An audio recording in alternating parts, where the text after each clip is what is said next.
Peoples party का ये वतीरा रहा है, अभी इसको भी सियासत बना रहे हैं। हम सिंध के अवाम की खिदमत करते रहेंगे। कैसा गद्दार था वो जो मोटरवे बना गया जिसपे जरूरत पड़ने के ऊपर जंगी जहाज लैंड भी कर सकते हैं और टेक ऑफ भी कर सकते हैं। तुम्हें इतना शौक है ढोल बजाने का तो जरूर बजाओ, घबराना नहीं। हुकूमत के दिन थोड़े। हमारी तरफ से फौज के साथ, उसकी क़यादत के साथ किसी किस्म का कोई झगड़ा और तनाज़ा नहीं है। पहले ही 2-3 जलसों में मुल्क के अंदर एक तब्दीली के एहसासात और असरात पैदा हो जाएंगे।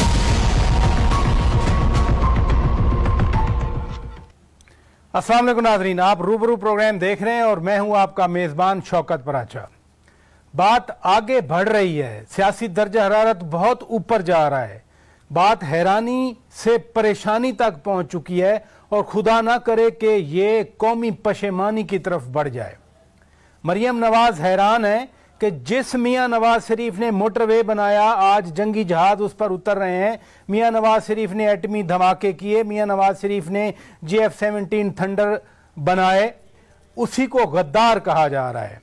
हैरान तो वज़ीर आज़म इमरान खान भी होंगे कि एक ऐसे वक्त में उनके खिलाफ FIR काटने की धमकी दे रहे हैं जब शायद खाकान अब्बासी वज़ीर आज़म ही नहीं रहे। हैरान तो पीपल्स पार्टी भी ज़रूर होगी, क्योंकि उधर सिंध में कुछ मामला उल्टा ही चल रहा है। अब PTI वहां पर सिंध हुकूमत के खिलाफ करप्शन मिटाओ और सिंध बचाओ तहरीक चलाने वाली है। हम मुल्क की सियासत के हवाले से बात करेंगे। मेहमानों का तारफ़ करा देता हूं, बहुत डिस्टिंग्विश्ड मेहमान मेरे पास हैं। हमारे साथ मौजूद हैं सेनेटर निहाल हाशमी साहब नून लीग से, हमारे पास मौजूद हैं इकबाल मोहम्मद अली खान साहब MKM के साबिक वज़ीर ममलिकत हैं, MKM पाकिस्तान से, सेनेटर शशि पलेजो साहिबा पीपल्स पार्टी से, और डॉक्टर रमेश कुमार साहब हमें PTI से ज्वाइन कर चुके हैं। सारे मेहमानों का शुक्रिया। निहाल हाशमी साहब, आज मुस्लिम लीग का कन्वेंशन था, MNA सेनेटर्स और टिकट होल्डर्स मौजूद थे। मियाँ नवाज शरीफ ने वादे कर दिया कि जो बुज़दिल है वो घर बैठ जाए, वो हमारे साथ नहीं आ सकता। अब से थोड़ी देर पहले वफाकी वजीर असद उमर ने ट्वीट किया कि मियाँ साहब इन लोगों को तो ये कह रहे हैं, लेकिन खुद लंदन से वापस क्यों नहीं आते, आके इनकलाब लीड करें। बिस्मिल्लाहिर्रहमानिर्रहीम। असद उमर साहब इतने बड़े लीडर नहीं है कि उनका लेवल है कि वो जनाब मोहम्मद नवाज शरीफ साहब के बारे में बात करें। अब वो वाले नवाज शरीफ नहीं है, वो अब वजीर आजम से बहुत ऊपर चले गए हैं। अब वो वाकई नकीब इनकलाब बन गए हैं, और नकीब इनकलाब दुनिया में जहां कहीं भी होता है, वो इमाम ख़ुमैनी हो या वो कार्ल मार्क्स हो, वो जरूरी नहीं है कि वो वहां पे मौजूद हो, या वो नेल्सन मंडेला हो, जरूरी नहीं है कि वो लोगों में हो, वो जेल में हो। तो नवाज शरीफ साहब, दूसरा उनका ट्रैक रिकॉर्ड ये है, उन्हें पता था कि उनको जेल जाना है, अपनी बेटी का हाथ पकड़ के वो सीधा आते हैं और जेल जाते हैं, बीवी को बिस्तर मर्ग पे छोड़ के। मगर उनको सेहत चाहिए, सेहत के साथ ही वो इस मुल्क के इनकलाब को, इस मुल्क की जो तब्दीली है उसको चेंज करेंगे। तो वो अपने इलाज मुकम्मल कराएंगे इंशाल्लाह, और इलाज मुकम्मल करा के जरूर आएंगे। जमा खातिर रखा असद उमर साहब और उनके हमनवा और उनकी हुकूमत और उनके जितने सपोर्टर हैं, उनको ये हम यकीन दिलाते हैं कि नवाज शरीफ आएगा। नवाज शरीफ वजीर आजम पाकिस्तान नहीं, नवाज शरीफ पाकिस्तान के इनकलाब का एक नकीब के तौर पर आएगा, और जरूर आएगा। अगर आप रोक सके तो आप रोक लीजिएगा, आप रोक नहीं पाएंगे उस इनकलाब को, आप रोक नहीं पाएंगे। चले इधर रुकिए, इधर रुकिए, आप कह रहे हैं कि वो आएंगे, इधर रुकिएगा। हम हैं सेनेटर साहिबा शशि पलेजो साहिबा, मैं आपकी तरफ आता हूं। नवाज शरीफ है। शशि पलेजो साहिबा, मैं आपकी तरफ आता हूं। जो गद्दारी का पर्चा कटा, अभी तक उसकी बात गश्त है, आज भी बातें होती रही। हुकूमत डिस्टेंस कर रही है अपने आप को, हुकूमत कहती है हम इन्वॉल्व नहीं है, तो फिर अपोजिशन की पार्टीज इस पे क्यों यकीन नहीं करती? इससे बड़ा कोई मजाक तो हो ही नहीं सकता, जो कि किससे नहीं है इन्वॉल्व। हुकूमत का बयानिया यही रहा है, और अब तो खुलकर सामने ये खिल रहे हैं, आगे हैं। आपने देखा नहीं कि फैसल वावड़ा जैसे लोग और दूसरे भी उनके कुछ मर्द ख्वातीन, भले फवाद चौधरी साहब दूसरे दिन कुछ भी कहकर एक्सप्लेनेशन दे रहे हों, लेकिन हमने देखा कि उनकी जो अंदरूनी मीटिंग्स भी हुई, उनकी बातें बाहर आई हैं कैबिनेट में भी, या उनके जो मिनिस्टर्स, तो वो खुलकर उन्होंने कहा कि बिल्कुल ये गद्दार हैं और जनाब तो फिर यानी अगर सर्टिफिकेट्स भी इन्होंने ही बांटने हैं और सारे मामले भी इन्होंने ही करने हैं, तो फिर पाकिस्तान के जो बाकी 20-22 करोड़ अवाम है वो कहाँ?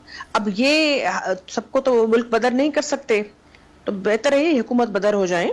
उनका टाइम जो है इस हवाले से 2 सालों में उन्होंने महंगाई के अलावा, उन्होंने फस्तायत के अलावा कुछ नहीं दिया। यानी हुकूमत खुद कह रही है ऐसा नहीं है। आप दूसरे हथकंडे देख लेना, जो विक्टिमाइजेशन के टूल्स हैं, जो तरीकेकार है, जो मीन्स एंड मोड्स हैं, जो यानी फ्रीडम ऑफ एक्सप्रेशन पे कदगन, हर चीज पे जो है पाबंदी, ये एक तो जमहूरियत ये नहीं है, ये जमहूरी हुकूमत तो पहले नहीं है, ये तो कहना ये बंद कर दे मेरे ख्याल में।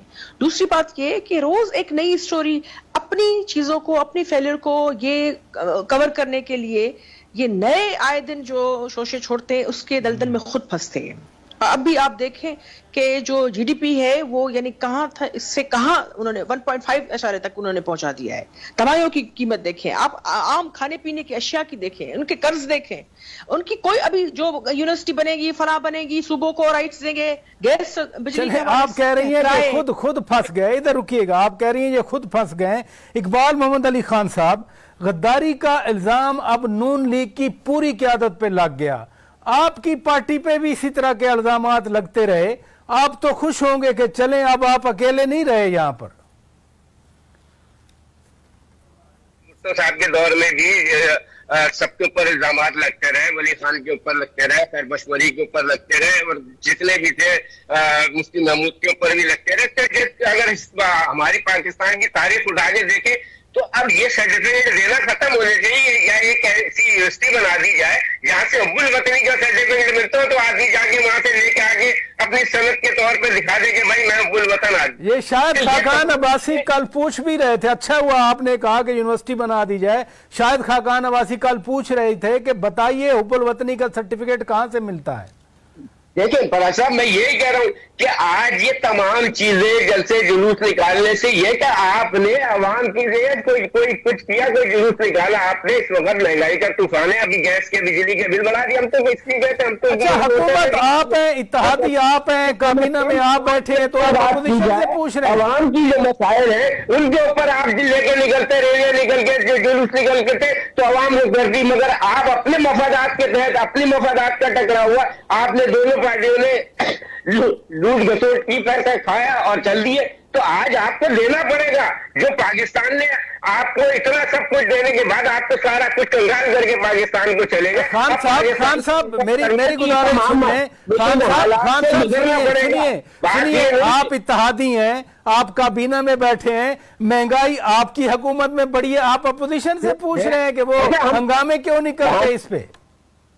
हम उसके बावजूद ये हम तो हुकूमत से कहते कि इसके ऊपर तवज्जो दी जाए, हुकूमत से इसके ऊपर करना चाहिए कि अभी इलेक्ट्रिक के बिल, गैस के बिल बढ़ रहे हैं, क्योंकि गरीब आवाम जो है वो किस्ता चले आ रहा है।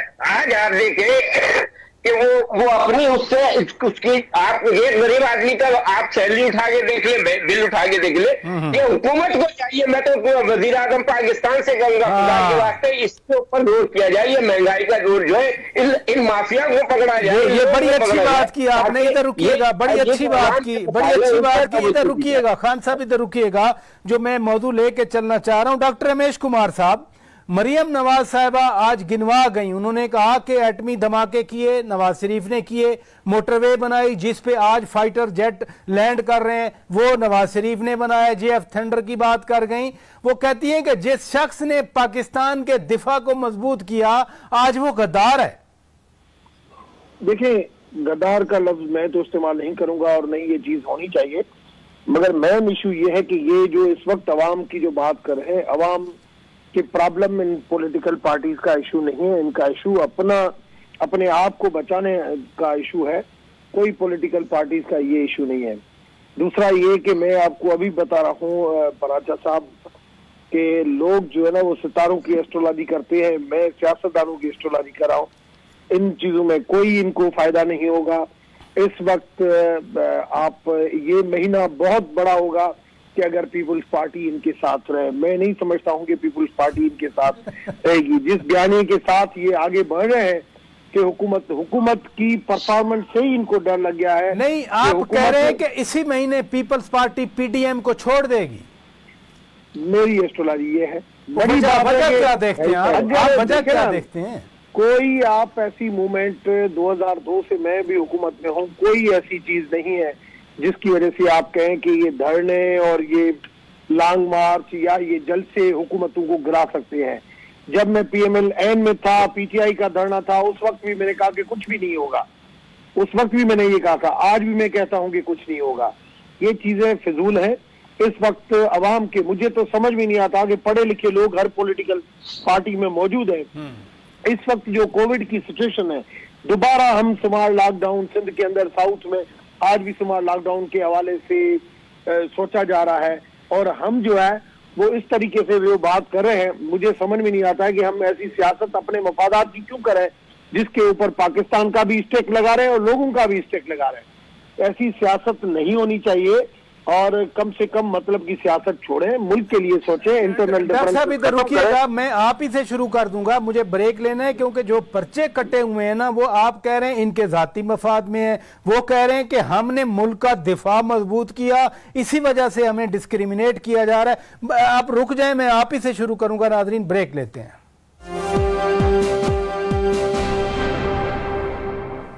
वेलकम बैक नाजरीन, रूबरू प्रोग्राम आप देख रहे हैं। डॉक्टर रमेश कुमार की तरफ जाने से पहले मैं जरा सेनेटर शशि पलेजो साहिबा से पूछना चाहता हूं। ये जो सेनेटर साहिबा PTI कह रही है कि पीपल्स पार्टी साथ नहीं रहेगी या बाकी जमातें साथ नहीं रहेंगी, चूंकि ये एक बात हुई तो जरूरी है आपसे क्लैरिफिकेशन लेना। वाकई पीपल्स पार्टी के अंदर भी कोई ऐसी सोच है?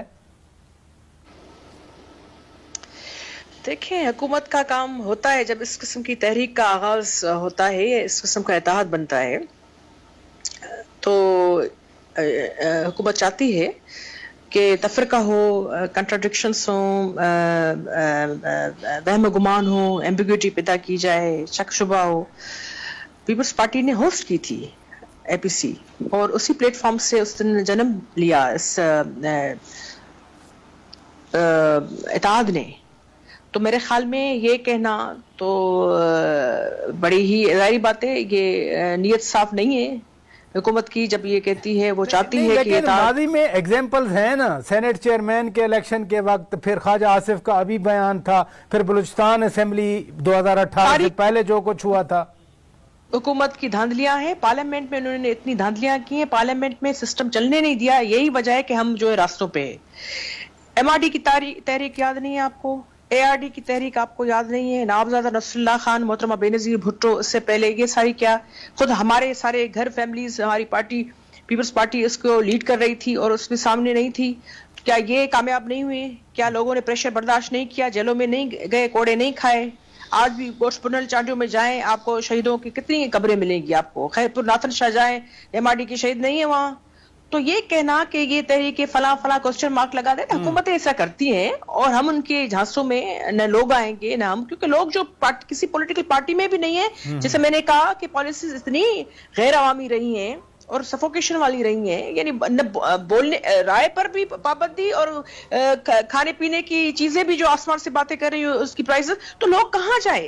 तो जाहिर ही बात है लोग खुद निकलेंगे। आप देखिएगा जो जिसकी हम तैयारी सिंध होस्ट कर रहा है पीपल्स पार्टी, 18 अक्टूबर वाला जलसा जबरदस्त होगा, और लोग देखेंगे कि लोग न सिर्फ जो पॉलिटिकल पार्टी से एफिलिएशन है वो निकलेंगे, लेकिन आम लोग भी निकलेंगे। और ये चले यहाँ रुकिएगा। सो जवाब ये भी आ गया कि सिर्फ ये सियासी लीडर्स का या अपोजिशन का जाती एजेंडा नहीं है, आप कह रही हैं कि लोग भी आएंगे।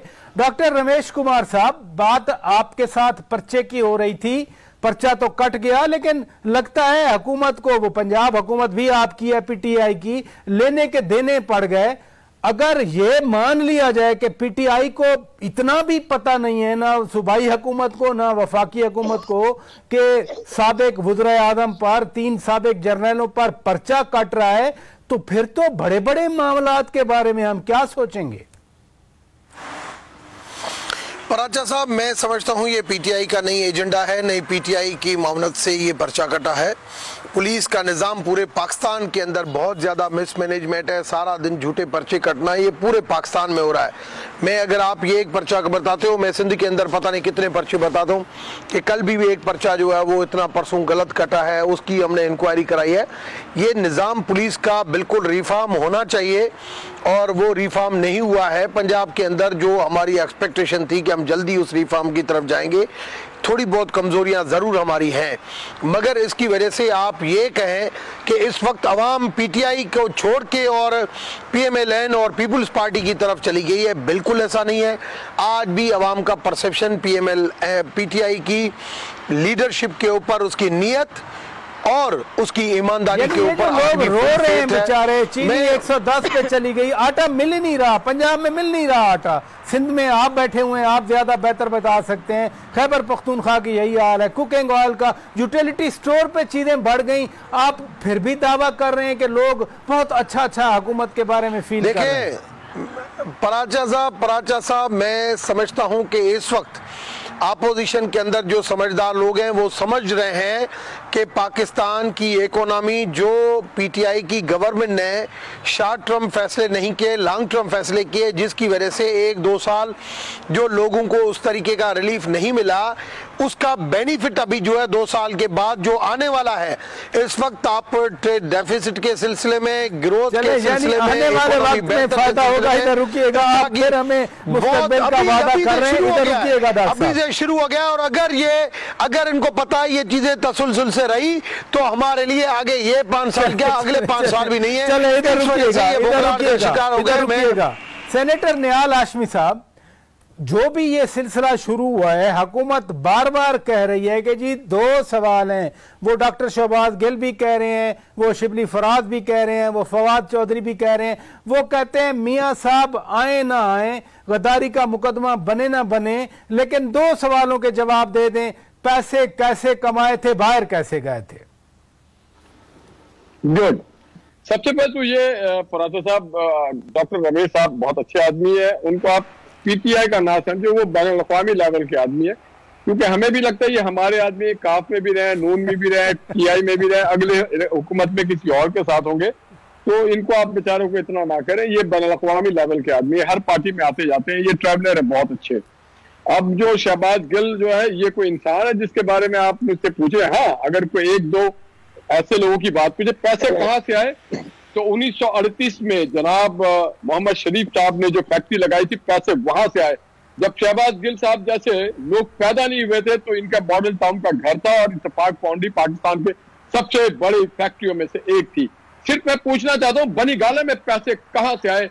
जिसको अपनी माँ के इलाज के लिए पैसा नहीं था, वो पैसे कहाँ से आए? एएसआई का बेटा जहांगीर तरीन के पास इतनी फैक्ट्रियां, पैसे कहाँ से आए? देखे ना जो बनी गाला वाला केस था, वो तो हमारी सुप्रीम कोर्ट ने सादिक और अमीन उनको डिक्लेयर किया ना। पापा जॉन वाली कारोबार है, वो पैसे कहाँ से आए और कहाँ से गए? अलीमा खान के पास वो जो रसीदें थी, वो कहाँ से आए और कहाँ गए? तो आप हुकूमत में जरा पूछे। नवाज शरीफ तो जद्दी पुश्ती रईस लोग हैं। नवाज शरीफ के तो 1970 में उनकी फैक्ट्रियों नेशनलाइज की गई थी, इतने अमीर लोगों में से थे। नवाज शरीफ का और इनका कोई मुकाबला है? पापा जॉनेस का और नवाज शरीफ का मुकाबला है? तो ये कोई सवाल नहीं है। जरा सवाल ये होना चाहिए कि हुकूमत कहाँ है कि गद्दारी का मुकाबला जो ऑथराइज है प्रोविंशियल गवर्नमेंट वो करेगी, सैंक्शन होने के बाद होता है। अगर इनको ये नहीं पता है हुकूमत कहाँ है, ये पूछे कि आटा 30 रुपए से 75 रुपए पे कैसे हुआ? चले, ये तो मैंने पूछ लिया, ये तो मैंने उनसे पूछ लिया। इधर रुकिएगा, ये मैंने उनसे पूछ लिया। इकबाल मोहम्मद अली खान साहब इश्तिहारी करार दे रहे हैं, लेकिन ये जो अभी एक नई चीज आ गई कि हम ढोल बजाएंगे, हम गली के पूरे लाहौर में ढोल ढमक्के होंगे, मतलब ये हमारे कानून का हिस्सा है। ये तो बरतानवी कानून था जब वो कॉलोनाइज थे। अब ये मकसद क्या समझते हैं आप? राजा साहब, ढोल दबा के तो बजेंगे, वो तो आपको पता है कि जब इश्तिहारी हो जाए तो फिर ढोल बजा के ऐलान किया जाता है, उसके घर के आगे सारी चीजें ये होती है, इस तरीके से होती है। देखो बात ये नहीं, बात ये है कि इस मुल्क के लिए इस वक्त जो हालात है मुल्क के, आप उसके ऊपर तवज्जो दी जाए कि सिर्फ इस उसके ऊपर पे कि मुझे क्यों निकाला, और यही सारी चीजें कि हमने मोटरवे बना दी और आपने ये कर दिया, मेट्रो चला दी। मोहम्मद अली खान साहब, क्या सब इश्तिहारियों के लिए ढोल बजाया जाता है? मैंने वैसे कभी नहीं देखा इधर इस्लामाबाद में, आपने कराची में देखा होगा शायद। पहले जरा अरशद मलिक के केस को तो चेक करें, ढोल उस पे बजाए जो अरशद मलिक ने अपने इंटरव्यू में दिया, ढोल बजाए आप उस जब जी इकबाल मोहम्मद अली खान साहब, मैं यही कह रहा हूँ। और जैसे अभी आपने बात की पीपल्स पार्टी कभी इस्तीफे नहीं देगी, लिखने आज आप, और नून के जो आज ख्वाजा आसिफ ने कहा ना कि 84 तो भाई अभी जो बिल पास हुआ था पीडीएफ का, उसके अंदर कहाँ गए थे वो 84 लोग? तो मतलब ये है कि सिर्फ अभी 4-6 आदमी ने तो भाई असेंबली के इनके मुंह किया, उस पर इतना मामला खड़ा हो गया कि उनको शोकाज नोटिस दे दिए गए। तो अभी तो पता नहीं कितने जमा करने में बहुत टाइम लगेगा, और मेरा ख्याल है सिर्फ मौलाना साहब को आगे लाके इस्तेमाल करके ये तमाम चीज हो जाएगी। बहरहाल वो तो मौलाना साहब भी बच्चे नहीं है, वो पीपल्स पार्टी वाले भी इतने कम फहम नहीं है। नून लीग अगर कुछ कर रही है तो वो भी सबके सामने आ जाएगा। ब्रेक ले लेते हैं नाजरीन, ब्रेक के बाद जब वापस आएंगे, सिंध में क्या हो रहा है? पीटीआई ने ऐलान किया कि वो वहां पर तहरीक चलाना चाह रहे हैं। एमकेएम पाकिस्तान साथ होगी नहीं होगी, पीपल्स पार्टी की क्या स्ट्रेटजी होगी, ब्रेक के बाद बात करेंगे। वेलकम बैक नाजरीन, रूबरू प्रोग्राम आप देख रहे हैं। हम बात कर रहे हैं मुल्क की सियासत के हवाले से। डॉक्टर रमेश कुमार साहब, वजीर आजम इमरान खान ने कहा था कि देहाती इलाकों से अंदरूने सिंध की पार्टी जीतकर कराची पे हुकूमत करती है। पीपल्स पार्टी ने कहा कि वजीर आजम लसानियत फैलाते हैं। फिर अब पीटीआई कह रही है कि हम तो पीपल्स पार्टी के खिलाफ वहां तहरीक चलाएंगे। बड़ी मुश्किल से कराची के सिंध के हालात बेहतर हो रहे हैं, फिर इस तरह से डिवीजन क्यों की जा रही है पीटीआई की तरफ से? अगर शौकत पराचा साहब आपको याद हो कि पीपल्स पार्टी की गवर्नमेंट फेडरल में भी थी, प्रोविंसेस में भी थी, मगर आपने देखा कि 2008 से 2013 तक इसी कराची के अंदर रोज़ाना 10 लोगों की डेथ होती थी, 10-15 रोज़ाना। रात को हेडलाइन यही होती थी, आज कराची में इतनी अमवात हो गई, इतने शहीद किए गए और इतने मर्डर हुए और इस लोगों की हम अजमत करते हैं। कभी उनके बालों के ऊपर आया, फेडरल गवर्नमेंट भी उनके पास थी कि यहाँ पे ये कराची के अंदर दहशतगर्दी ख़त्म, कभी कराची को सीरियस लिया ही नहीं। जब मियाँ साहब आए तो चौधरी निसार की पहली प्रायोरिटी ये थी। मुझे एमक्यूएम की तरफ से कहा गया कि हम सेनेट ये वो हुकूमत में हर किस्म की मदद करने के लिए तैयार हैं। मैं मियाँ साहब के पास गया, मैंने मियाँ साहब को कहा, मैंने कहा सर इस तरीके से एमक्यूएम आना चाह रही है। ख्वाजा साद रफीक भी था, चौधरी निसार भी था।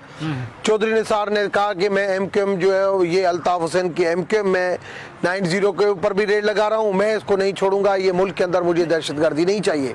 3 महीने के अंदर आपने देखा कि नहीं, आप कह रहे हैं कि एमक्यूएम ने आपके जरिए मियाँ साहब को पैगाम भिजवाया कि एमक्यूएम हुकूमत में शामिल होना चाह रही है। ये मैं था कराची सिंध का जनरल सेक्रेटरी, क्या बात कर रहे हैं भाई, प्लीज क्या करें ना, तारीख को बताऊं। नहीं, मेरी बात न्याल आशवी, आप अपनी बात टाइम पे ऊपर करें, मेरी बात पहले सुनाएं। डॉक्टर साहब, मैं आपसे डॉक्टर साहब एक मिनट, मैं आपसे ये गुजारिश कर रहा हूँ कि आपके जरिए एमक्यूएम ने पैगाम दिया कि वो मियां नवाज शरीफ की वफाकी हुकूमत को ज्वाइन करना चाह रहे हैं। बिल्कुल उनका ख्याल था और उन्होंने मुझसे बात भी की। चौधरी निसार ने कहा कि नहीं, मुझे कराची के अंदर अमन चाहिए। मियां साहब 3 महीने के बाद यहाँ पे आए और उन्होंने क्लियर कहा कि मैं यहाँ पे ऑपरेशन करूंगा। फेडरल गवर्नमेंट की विल के ऊपर काम हुआ। कराची को कब पीपुल्स पार्टी ने सीरियस लिया? मैं हमेशा बार बार कहता हूं कि ये मियां साहब और चौधरी निसार को चले, आपने इतनी बड़ी आज खबर ब्रेक कर दी। इधर रुकिएगा इकबाल मोहम्मद अली खान साहब, वाकई एमक्यूएम पाकिस्तान, ये सितंबर अक्टूबर की बात हो रही है 2013 की। मुझे याद है 2013 को 5 अक्टूबर को मियां साहब ने वहां मीटिंग की थी, उससे पहले की ये बात कर रहे हैं। इकबाल मोहम्मद अली खान साहब, वाकई आप चाह रहे थे कि पीपल्स पार्टी की हुकूमत से निकल के आप नून लीग की हुकूमत में चले जाते? देखिए, मैं समझता हूँ कि डॉक्टर साहब का ये ख्याल की बात कर रहे हैं। अब ख्याल तो बहुत हर किसी को भी किसी वक्त भी कुछ ख्याल आ सकता है, मगर उसके बाद ये है कि वो कह रहे हैं कि एमक्यूएम ने मेरे जरिए पैगाम भेजा था नून लीग के लिए, मियां नवाज शरीफ के लिए। मेरी बात ये कि इस तरीके से पैगाम नहीं भेजे। मैं कहता हूँ आपने मुझसे पीपुल्स पार्टी की बात की, यहाँ पे एमक्यूएम का टॉपिक नहीं है शौकत, यहाँ पे एमक्यूएम का टॉपिक नहीं है, लेकिन आपने खुद ही अभी बात की है डॉक्टर साहब। डॉक्टर साहब बात सही कर रहे हैं, लेकिन बात ये है कि अगर आप बात करते तो सिंध का हाल जो इस वक्त है और जिस तरीके से सिंध हुकूमत चल रही है, आप ये देखिए कि अभी आपके सामने बारिशें होने के बाद ये तमाम चीजें होने का 11 अरब रुपए का रंग, जिसमें से 8.5 अरब रुपए सिंध गवर्नमेंट के अपने अल्फाज वजीर आला के कि हमारे तुम्हारी लोग कहाँ है नजर कहाँ आ रहे लगाओ ना। इससे पहले अरबों रुपए सिंध गवर्नमेंट ने कहाँ गए, ये सारी चीजें आज ये निकल रहे, आज इनसे पैसा लेने की बात की जा रही है, आज इनकी सारी चीजें हो रही है, तो आज इनको ये सारे जलसे जुलूस और रैलियां नजर आ रही है। तो ये तमाम चीजें कराची की जो मसाइल है उसके ऊपर आज तक कभी तवज्जो नहीं दी। और यहाँ तक ये सिंध के मसाइल का ताल्लुक है, सिंध के अंदर कोई भी आप थर चले जाए, अभी देख ले अभी थर की हालत है कि वहाँ लोग बुझे मर रहे कि ये हालत हुई है। तो चले इधर रुकिएगा मैं उसी नुक्ते पे जरा सेनेटर निहाल हाशमी की राय ले लूं। सेनेटर साहब आप इंटरप्ट कर रहे थे, मैंने खुद भी मुनासिब नहीं समझा कि डॉक्टर साहब बात कर रहे हैं तो आप इंटरप्ट करें। आप क्या कहना चाह रहे थे? ऐसी सूरत हाल नहीं थी उस वक्त? नहीं डॉक्टर साहब ना 3 में थे ना 13 में थे, ना हियो में थे ना शियो में थे। थे आपकी पार्टी के आदमी थे, आप लोगों ने खुद टिकट दिया हुआ था। सुन तो लेना मेरी पूरी, और भाई मेरी बात तो सुन लेना। ये प्रपोजल हमारा था सितंबर में, हम गवर्नर हाउस में बैठे, वहां पे एमक्यूएम भी थी, जमात इस्लामी भी थी। ये पार्टी में एमएनए जरूर थे मगर ये पार्टी किसी हायरार्की में नहीं थे। माफ कीजिएगा डॉक्टर साहब, आप किसी हायरार्की में नहीं थे। और वहां ये चौधरी निसार का कोई अमल दखल नहीं है, ये वन मैन था वो, और कराची के तमाम स्टेक होल्डर्स चौधरी निसार का स्टेट था, और इस मीटिंग में ये थे भी नहीं। ये बेचारे बेगाने शादी में हर जगह कुर्सी के नीचे, चेयर के नीचे गालियां आपकी तरह नहीं देता था, मैं गालियां आपकी तरह नहीं देता था, ये जजों को गालियां नहीं देता था, औरों को गालियां नहीं देता था। अच्छा डॉक्टर साहब आप देखें ना, अब आप उनको बोलने देना डॉक्टर रमेश कुमार साहब, अभी आप उनको बोलने देना। निसार साहब को आपने कहा, निसार साहब कौन होते हैं भाई? ये प्राइम मिनिस्टर होते हैं जिसका फैसला होता है। प्राइम मिनिस्टर ने सारे स्टेक होल्डर को बुलाया, मैंने सबको दावत दी, वो सारे लोग अल्लाह के फजल से आज दुनिया में जिंदा है, हयात इस शहर में रहते हैं। और हमने गवर्नर हाउस में मीटिंग की, उसमें 13 जमातें आई और उस पर बैठ के हमने फैसला किया और उसमें प्राइम मिनिस्टर साहब ने सबका अप्रूवल लिया। इसमें एमक्यूएम भी थी, जमात इस्लामी भी थी, पीटीआई वाले भी थे, उसमें हर सियासी जमात थी, मां सवाए डॉक्टर रमेश कुमार के। सेनेटर साहब अब मैं आपकी तरफ आता हूँ, रुकिएगा की थी। चौधरी निसार इंटीरियर इंडिपेंडेंट चलाता था, कोई इंटरफेरेंस चौधरी नहीं होता था। इवन फवाद प्रिंसिपल सेक्रेटरी भी उस टाइम नहीं था। अच्छा चले उसका भी इंटरफेरेंस वहां पे नहीं। अच्छा चले वो तो खैर जो केसेस बनाए गए थे पीपल्स पार्टी वालों के खिलाफ, डॉक्टर आसिम हुसैन के खिलाफ, पीपल्स पार्टी आज भी शिकायत करती है कि चौधरी निसार ये काम करते थे। डॉक्टर साहब पॉइंट टेकन डॉक्टर साहब, पॉइंट टेकन। आप शबाद नहीं, पॉइंट टेकन डॉक्टर साहब, इधर रुकिएगा, मैं सेनेटर साहबा की ओपिनियन ले लूं। इधर रुकिएगा, मैं सेनेटर साहबा की तरफ आता हूं। जो बुनियादी नुक्ता सेनेटर साहबा मैंने रखा था कि पीटीआई अब सिंध में तहरीक चलाना चाह रही है, वो कहते हैं करप्शन मिटाओ, सिंध बचाओ की हम तहरीक चलाएंगे। पीडीएम के प्लेटफॉर्म पे आप इधर तहरीक चला रहे हैं, वो उधर तहरीक चलाना चाह रहे हैं।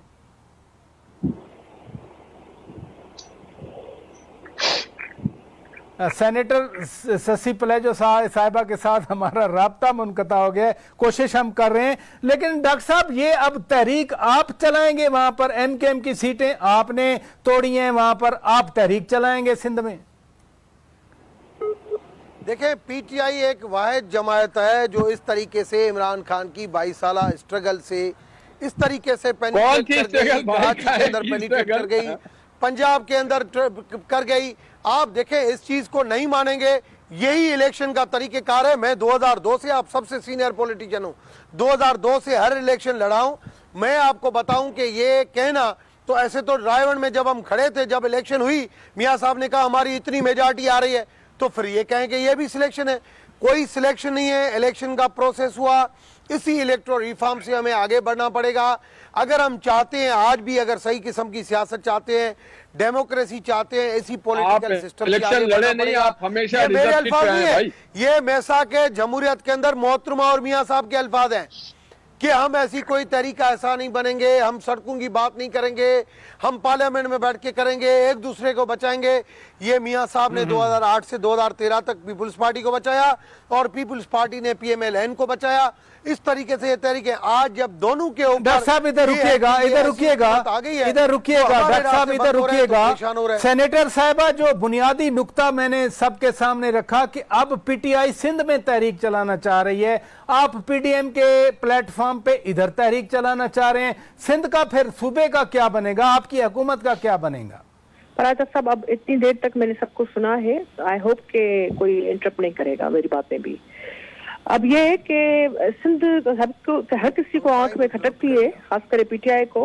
रमेश साहब तो खैर उस वक्त नहीं थे PTI के साथ, लेकिन ये जो बात करे थे हमारे भाई रमेश साहब या MQM के मेंबर, पहली बात ये कि जो दहशतगर्दी की बला थी दो मुही, हम अपने सारे टेन्योर में या तो दहशतगर्दी के खिलाफ बड़े जो है ऑपरेशन कर रहे थे, वाकई हर रोज धमाके थे। हमारे खुद कई कारकुनान, लीडर्स, मोहतरमा बेनजीर भुट्टो साहिबा भी तो उसी जंग में शहीद हुई थी ना, तो बड़ा मुश्किल था। फिर कॉन्स्टिट्यूशन को एक कंप्रेहेंसिव, एक हमने पूरा रिफॉर्म, एक कॉन्स्टिट्यूशन जो है वो पैकेज दिया, उस पर भी हम सबको लेकर साथ चल रहे थे। हम पर बड़ी जिम्मेदारी थी और पहली दफा पीपल्स पार्टी ने ये टेन्योर पूरा किया है, किसी के रहम कर नहीं थे, हमने लोगों ने मैंडेट दिया। और ये MQM के भाई जो बता रहे थे, उनकी पार्टी तो पूरा वक्त फस्तायत, फाशिज्म और ये सारा दहशतगर्दी में मुलवस रही है। ये क्या बात करते हैं? तो आपकी कहते हैं ये सब कौन से पास है? Let me speak please, let me speak. बात आपने कही है तो सुने आप। अभी उनको सेनेटर साहब आप बोले, सेनेटर साहब आप बोले प्लीज। मुशर्रफ ने आपको 9 सालों में 90 साल की ताकत दी, आप बताएं उसका हिसाब दें। अभी भी आप साथ मिलकर जज़ायर को कर रहे हैं, PTI के साथ मिलकर ऑर्डिनेंस लेकर आ रहे हैं, आपने अभी तक मुखालफत नहीं की। आप सिंध दुश्मन सारे